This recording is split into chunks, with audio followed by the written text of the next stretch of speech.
how to log in Commerzbank online banking account. Hey guys, welcome back to another episode. In this following tutorial, I'm going to show you the ways to log in Commerzbank online banking account. So in order to log in into the Commerzbank online banking account, you just have to follow the steps.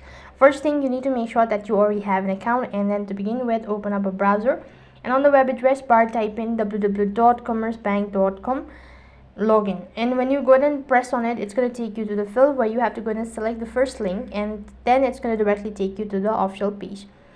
Now then, to begin with, this is how it's going to look like. If you're unable to understand the following language, you can tap the three dot and then go ahead and make changes with your language by tapping on the translate button.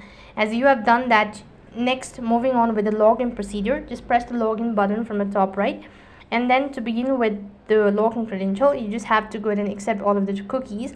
And next, you need to enter in your credential, that is your username and then the password, all of that, and you'll have successfully logged into your Commerzbank online banking account. So that is how you can log in into the Commerzbank online banking account. That is all for this video. I hope the video was helpful.